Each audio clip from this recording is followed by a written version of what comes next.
ಸಂತೋಷವ ಹುಡುಕುತ್ತಲೇ ದಾಸುತ್ತೇನೆ ಅನುರಾಗವೇ ಮುಳ್ಳಾಗಿದೆ.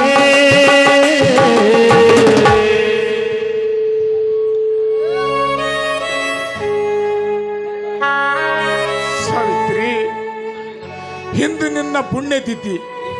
ಈ ಪುಣ್ಯತಿಥಿ ಅಂಗವಾಗಿ ಬೇಕಾದವರಿಗೆ ಸಿಹಿ ಊಟ ಹಾಕಿಸುವುದು ಅದು ಧರ್ಮ. ಆದರೆ ಆ ಶಕ್ತಿ ನನ್ನಲ್ಲಿಲ್ಲ ಸಾವಿತ್ರಿ, ನನ್ನಲ್ಲಿಲ್ಲ. ನೀ ಸತ್ತರೂ ನಿನ್ನ ಮಕ್ಕಳು ಯಾರು ಬರಲಿಲ್ಲ.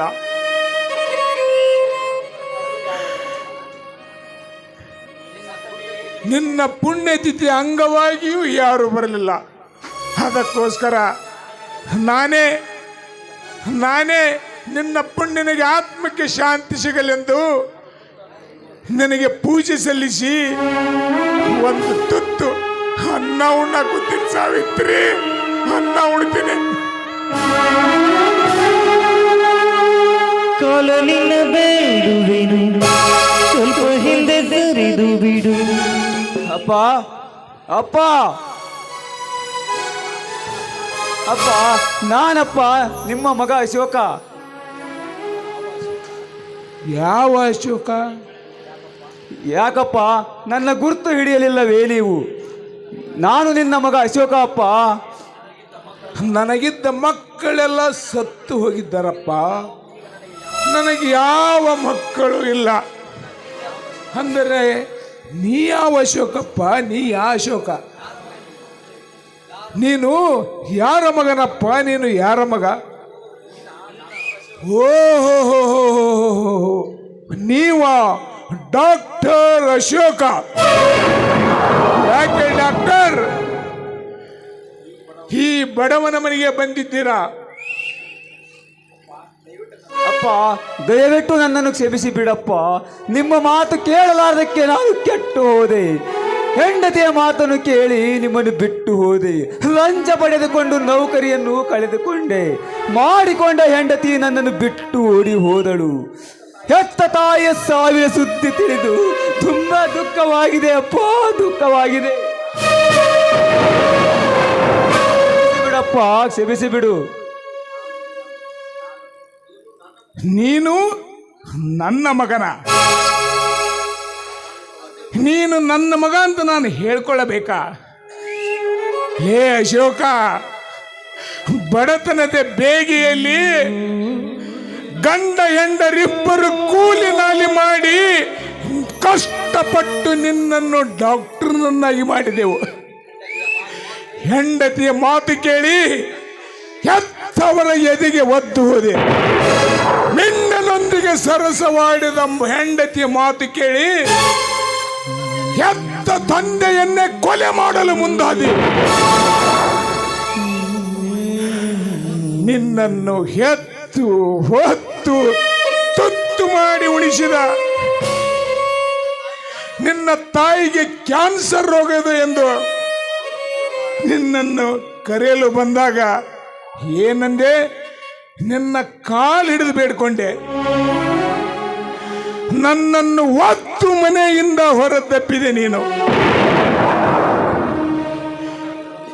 ಜನ್ಮ ಕೊಟ್ಟ ತಂದೆ ನಿನ್ನ ಮನೆಗೆ ಬಂದಾಗ ಏನಂದೆ?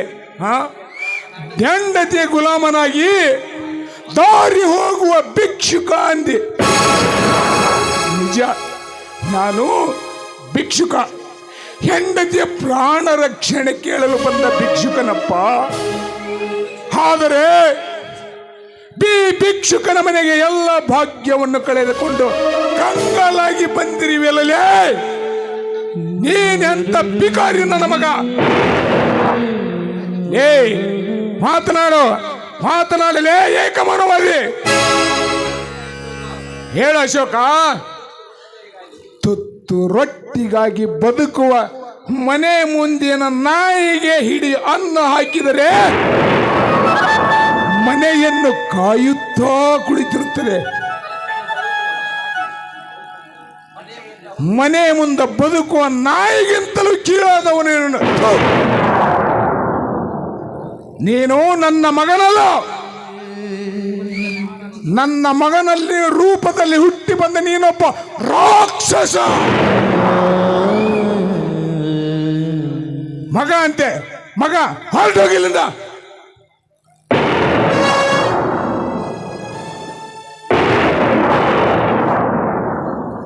ಡ್ಯಾಡಿ, ಯಾರವರು? ನಾನೇ ನಿಮ್ಮ ಮಗ ಮುರಳಿ. ಮುರಳಿ? ಯಾವ ಮುರಳಿಯಪ್ಪ ನೀನು? ಯಾರ ಮಗ? ಯಾಕೆ ಅಪ್ಪಾಜಿ ಹೀಗೆ ಮಾತಾಡ್ತಿದ್ದೀರಿ?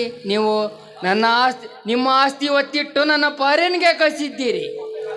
ನಿಮ್ಮ ಉಪಕಾರ ತಿಳಿಯದೆ ನಾನು ಅಲ್ಲೇ ಮದುವೆ ಆದೆ.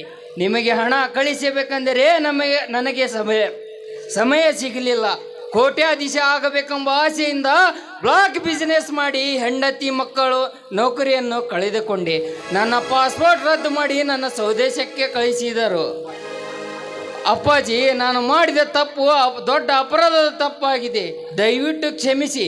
ತಂದೆ ತಾಯಿ ಹತ್ತಿರ ಬದುಕಲು ಬಂದಿದ್ದಿ, ದಯವಿಟ್ಟು ಮರೆಯಬೇಡಿ. ಈ ನಿಮ್ಮ ಮಗ ಮುರಳಿಯನ್ನು ಕ್ಷಮಿಸಿ ಅಪ್ಪಾಜಿ, ಕ್ಷಮಿಸಿ. ನಿನ್ನಂಥವನನ್ನು ಮರೆಯುವುದುಂಟೆ? ಯಾಕೆಂದ್ರೆ ನೀನು ವಿದ್ಯಾವಂತ, ಬುದ್ಧಿವಂತ ಮುರಳಿ. ಹೆತ್ತ ತಂದೆ ತಾಯಿಗಳು ಇವತ್ತು ನೆನಪಾದರೆ ಇಲ್ಲೇ ನಿನಗೆ, ಇವತ್ತು ನೆನಪಾದರೆ 3 ಜನ ಬರುವ ಮಕ್ಕಳಿಗೆ ಆಸ್ತಿಯನ್ನು ಒತ್ತೆ ಇಟ್ಟು ನಿನ್ನನ್ನು ಫಾರಿನ್ಗೆ ಕಳಿಸಿದೆವು. ಏಕೆ ಗೊತ್ತಾ? ಹೆತ್ತವರ ಬಡತನವನ್ನು ಹೋಗಲಾಡಿಸಿ ಮುಂದೆ ನೀನೊಬ್ಬ ಕುಬೇರನಾಗುತ್ತಿ, ಹೆತ್ತ ತಂದೆ ತಾಯಿಯನ್ನು ನೋಡ್ಕೊಳ್ತಿ ಎಂಬ ಆಶೆಯಿಂದ. ಆದರೆ ಹೊಳೆ ದಾಟಿದ ಮೇಲೆ ಅಂಬಿಗನ ಮಿಂಡನಾದಂತೆ ಹೆತ್ತ ತಾಯಿಯನ್ನೇ ನಡು ನೀರಲ್ಲಿ ಕೈ ಬಿಟ್ಟು ಹೋದ. ನೀನೊಬ್ಬ ಮಹಾವಿಶ್ವಾಸಘಾತಕ. ಹೆತ್ತ ತಾಯಿ ಜೊತೆ ಬದುಕಲು ಬಂದಿರುವ್ಯಾ? ಲೇ ನೋಡ ಇಲ್ಲೇ,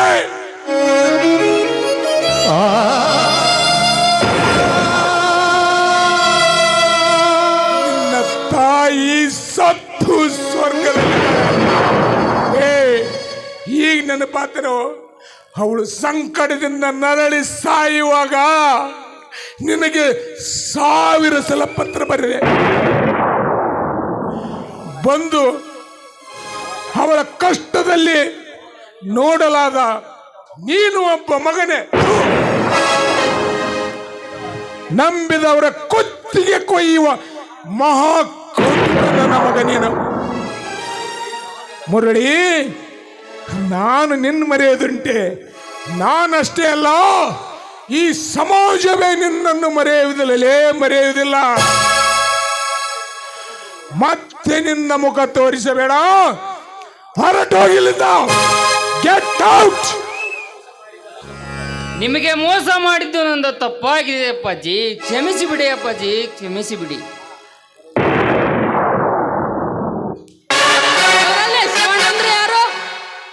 ಹೌದು ಸರ್, ಅವನು ನನ್ನ ತಮ್ಮ. ಏನಾಗಿದೆ ಈಗ? ಈ ಫೋಟೋದಲ್ಲಿರುವ ರವಿ ಎಂಬ ಕುಡುಕ ನಿಮ್ಮ ಮಗನೇ ತಾನೇ?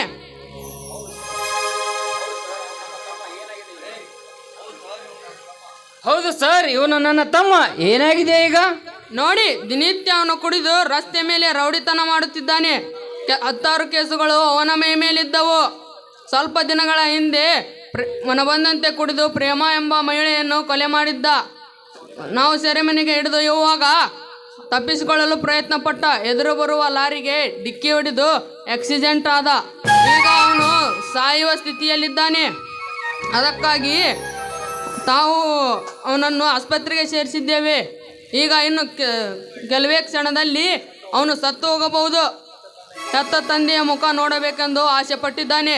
ಶಿವಣ್ಣನವರೇ, ನಿಮ್ಮ ಮಗನ ಮುಖ ನೋಡಲು ಬರುವಿರಾ? ತಂದೆ ತಾಯಿಗಳ ಮಾತು ಕೇಳದ ಮಕ್ಕಳು ಮಸಣಕ್ಕೆ ಮೂಲವಾದರು ಎಂಬಂತೆ ಕುಡಿದು ಕೆಟ್ಟು ಹೋದ ಆ ಬಡ್ಡಿ ನನ್ನ ಮಗ. ಹೆತ್ತವರ ಮಾತು ಮೀರಿ ಹೋದ ಅವನು ನನ್ನ ಮಗನೇ ಅಲ್ಲ. ಅವನು ಯಾರೆಂಬುದೇ ನನಗೆ ಗೊತ್ತೇ ಇಲ್ಲ. ಅವನು ಸತ್ತರು ಈ ಮನೆಗೆ ಅವನ ಸುದ್ದಿ ತಿಳಿಸಬೇಡಿ. ತಾವಿನ್ನ ಹೊರಟು ಹೋಗಬಹುದು ಸರ್, ಹೊರಟು ಹೋಗಬಹುದು. ಸರಿ, ಹಾಗಾದರೆ ನಾವು ಹೋಗಿ ಬರ್ತೇವೆ.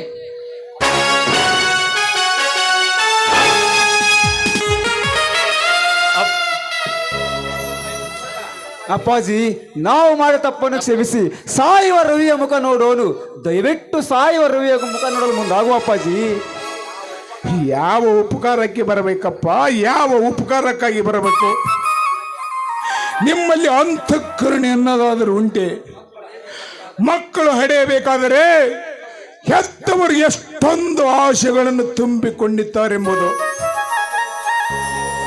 ಮುಂದೆ ಹುಟ್ಟುವ ಮಕ್ಕಳು ನಮಗೆ ಆಸರೆ ಆಗುತ್ತಾರೆ, ನಮಗೆ ಅನ್ನ ಹಾಕುತ್ತಾರೆಂದು ತಿಳಿದು ದೊಡ್ಡವರಾದ ತಿಳಿದುಕೊಂಡಿರ್ತಾರಪ್ಪ. ಆದರೆ ಹೆತ್ತವರ ಕನಸೆಲ್ಲಗಳನ್ನು ಗಾಳಿಗೆ ತೂರಿ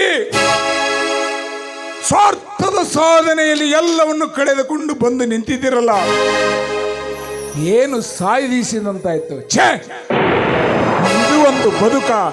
ಲೇ, ಬದುಕಿನ ಅರ್ಥ ಏನು ಗೊತ್ತೇ? ನಾನು ಯಾರು? ನಾ ಎಲ್ಲಿಂದ ಬಂದೆ?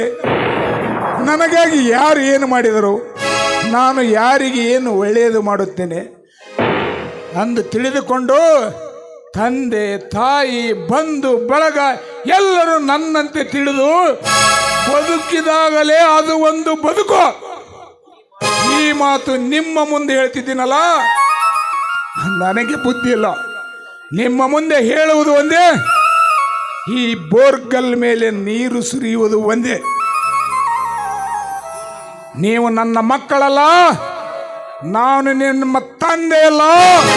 ಹೊರಟು ಹೋಗಿಲ್ಲಿಂದ, ಹೊರಟು ಹೋಗಿ.